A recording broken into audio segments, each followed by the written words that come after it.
What's up, team? Today we're talking about the distance formula. Heads up before we even dive in, today's video is going to be a bit of a doozy. There's a bunch of things we need to talk about. So we're going to talk about what a formula is, we're going to do a little bit of review of some things we're familiar with, and then we're going to actually discover how this formula was kind of created or discovered, and then toward the end we're actually going to practice finding the distance between 2 points actually utilizing the formula. Okay, so what is a formula, first of all? We haven't messed with formulas much at all yet.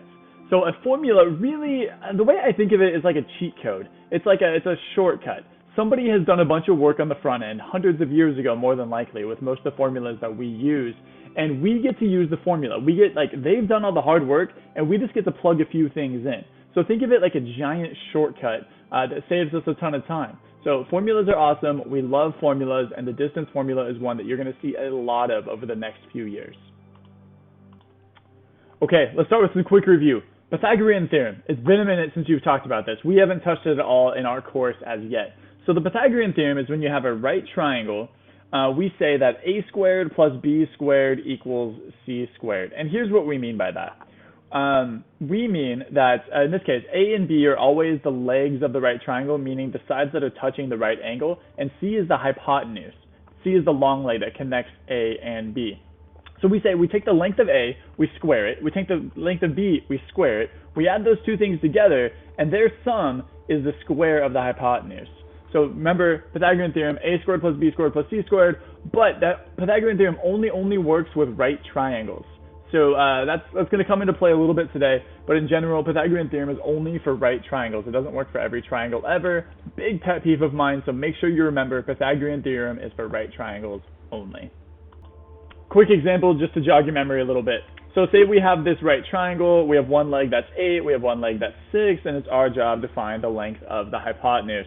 So we're going to take the a value, it doesn't matter which one is which, one of these is a, one of them is b, so let's just say the 8 is a. So we're going to have 8 squared plus 6 squared equals c squared. 8 squared, of course, is 64, 6 squared is 36 equals c squared. The sum of these two numbers is 100, so I'm going to flip it and say c squared equals 100, therefore c equals 10.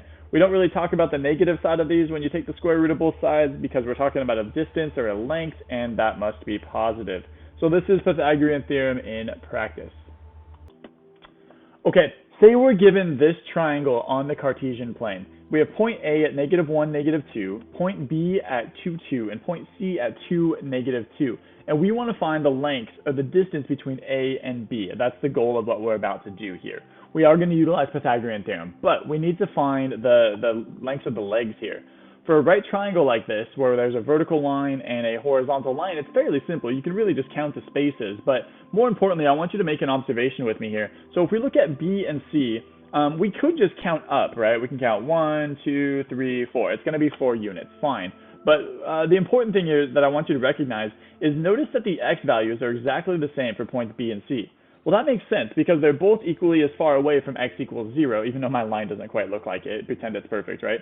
And so what we're going to look at is just the y values. We're going to find the difference in how high these 2 points are. B has a y value of 2, and C has a y value or y coordinate here of -2. And the difference between 2 and -2, so we do 2 minus -2, and that is going to equal 4. And of course, just in case it ends up being negative, we want to find the absolute value. So where that would come into play, what if we started from the other end and did -2 minus 2? Well, that would be -4 on the inside, but we want to find the absolute value. And again, the reason we're doing absolute value here is because we're talking about distances. The distances can't be negative. Lengths can't be negative. That's just not real life. You can't have like a piece of rope or something that's -10 feet long. That's just not a thing. So when you're solving distances and lengths, make sure that they all end up being positive. Okay, so we're going to do the same thing between points A and C here, the distances. Notice here, this time, the y coordinates are exactly the same, and the x coordinates are what vary. Well, that also makes sense because the y is what goes up and down, and in this particular figure, A and C, they're both 2 units away from the x-axis here. So we're just going to find the difference between the x values. So in the same way, we can do 2 minus -1, with absolute value here. 2 minus -1, we chop, and we learn that that's 3. And the same thing is true with negative 1 minus 2. The absolute value of that expression there is also 3. So the reason I'm showing you two ways to do both is because it doesn't matter which way you go. You get to pick when you're finding these lengths here. So we learned that this distance is 3. We learned that this one is 4. Of course, a squared plus b squared equals c squared. We learned that 9 plus 16 equals 25. So c squared, ooh, yikes. Okay, maybe I should slow down a little bit. So this is a squared plus b squared equals c squared. 9 plus 16 equals c squared. So flipping it around, we learn that c squared equals 25. Therefore, c equals 5. So that's this distance here. Okay, Pythagorean theorem again. We've practiced it. We've now seen it on the Cartesian plane. Now, the big piece I want you to take away from this, what we've just done, is this absolute value stuff. This is going to come into play big time throughout the rest of this. Okay, here's where things are this is where things are gonna get a little bit tricky. So here's a right triangle. It's on the Cartesian plane. I didn't draw the plane because I didn't want that part to be distracting. But picture this plotted, you know, on the x-y axis here. And we have these points A, B, C, but they're all generalized. So what I have here is x1, y1, meaning this is just some x and some y. We don't know exactly where it is. But what we do know is that the x values for points A and C are going to be different because they're at different distances away from the y-axis. But the y values are going to be exactly the same. Notice how these are both y1s. Okay, now let's look at the relationship between B and C. So B, they have the same x values. Again, that makes sense. Just like the triangle we just looked at, they have the same x values. They're the same distance away from the y-axis. But they have different y values because this the y coordinate here is it's much higher. It takes it they're at different places, right? Y1 in this case is lower, Y2 in this case is higher. Okay, now we want to find the distance between A and B, and of course this is going to be done in general terms. We're not going to get a solid number as a solution here. So this one's going to be a little bit weird, but you'll see where the formula comes from as we go through this. So put on your seatbelts, make sure to pause, rewind, do whatever you need to do as I'm working through this next piece of the puzzle here. So the first thing we're going to do is kind of get a template for what we're about to do. We know that we are seeking to find BA. So let's utilize Pythagorean theorem, but we're going to set it up with the information that we have. So BA is the length of our C, so to speak, if you're talking like Pythagorean theorem, a squared plus b squared equals c squared. So it's going to be BA squared equals, well, now it's going to be the square of AC plus the square of BC. So it's going to be AC squared plus BC squared. Okay, so this is just Pythagorean theorem. Don't let this trip you out.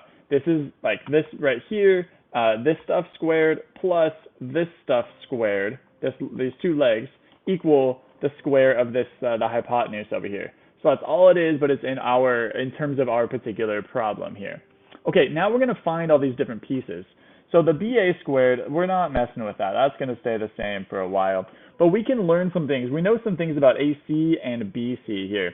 So the length of AC, if we look at it here, again, notice the y values are the same. So we just need to find the difference in the x values. So what we're going to do, generally the numbers on the right are larger. So we're going to say that this is going to be x sub 2 minus x sub 1. And it's going to be the absolute value of that. And we're going to square it because it's still being squared. So the length of this this leg right here is the difference in the x values. And notice that we're squaring it, so we don't really actually even need to have the absolute value signs, because when you square any number, it's going to be positive. So we're going to convert these absolute value signs into parentheses here, because it's going to end up being positive either way. Okay, now we need to talk about BC. It's going to be the same thing, just slightly different. Instead of looking at the x's here, we're going to be looking at the y's, because they already have the same x value. The difference there is 0. So now we're going to do find the difference in the height here. So it's going to be y2 minus y1. And again, parentheses, and we're squaring that value, whatever it is. We're working in general terms here, so we're not really plugging things in at this point in time. Okay, now we want to find BA. We almost have BA solved. We almost have it isolated. We actually just need to get rid of that exponent there. So we're going to take the square root of both sides. And what we learn is that BA equals the square root of a whole bunch of stuff here, and we're just going to transfer the rest of it down. x2 minus x1, that quantity is squared, plus y2 minus y1, and that quantity is squared. Okay, so what this means is if we had all these points, like if we took this and plopped it on a graph and we were given those points, all we'd have to do is plug in the correct x's and y's. So wherever this point landed, B is x2, x sub 2, y sub 2 is what we've called it. We'll take whatever that x coordinate is, plug it in for this, the x2 here, take whatever the y is, plug it in for the y2, and the same thing with the a. Take the x sub 1, plug it in here, take the y sub 1, plug it in here. And boom, we have our distance formula. This right here is the distance formula. Now the only difference, I suppose, is normally we don't write BA. That works for, that's just for our specific problem. We'd replace it with a D because D stands for distance. So the distance formula is the square root of x, the quantity of x sub 2 minus x sub 1 squared plus the quantity of y sub 2 minus y sub 1 squared. So this right here needs to be in your notes. You will be using this you're going to use this on the next quiz for sure, but you're going to be using it quite a bit as we move forward. Okay, next we're going to practice how to use this formula. Okay, fortunately for us, the actual example is much easier than all the stuff that we just did. Remember, a formula is just some shortcut. Somebody created this for us and we get to use the shortcut. All the stuff we just did, it's good to know, we should know how things work and all of that, but really when it boils down to it on the quiz, I'm going to want to see your ability to use the actual formula. So the question would look something like this. Find the distance between J, which is at the coordinates 9, -5, and S, which is at -11, 10. And so our job here is we're going to end up plugging these 4 coordinates into the formula somehow, and we need to be careful how we do it because they all go in a particular spot. So the first thing I recommend doing is assigning values x1, y1, and x2, y2 to these points. And it doesn't matter which one you pick. The J can have the 1s or the S can have the 1s. It doesn't matter. As long as your 1s are together and your 2s are together, that's a win. So I normally just, the first one I see, I call my 1s. So this is going to be x1 and y1. And I would write this down. I would physically write this down if I'm you and I'm doing an assignment or a quiz or something. That way you keep track of things. This one is x2 and y2. Now, how do you know which ones are x's and y's? Well, ordered pairs are always x, comma, y. So this is just us naming our x's. I've shared this before, but it's like my name is Josh, and I always grew up with other Joshes in my classroom. So if my teacher said Josh, well, 3 of us would look, right? But if they said Josh C, then I knew they were talking about me. That's the same thing going on here. If we just say x, well, then we'd be like, well, which x are you talking about? But if we get specific, x1 and x2, then we know which ones we're talking about. That's the purpose of these subscripts here. Okay, let's start plugging things in. So we're going to just fill out the pieces of the formula that are going to be there, and then we're going to plug in our pieces that are specific to this problem. So the first thing we see here is x2 minus x1. Well, our x2 is -11, and our x1 is 9. So it's -11 minus 9.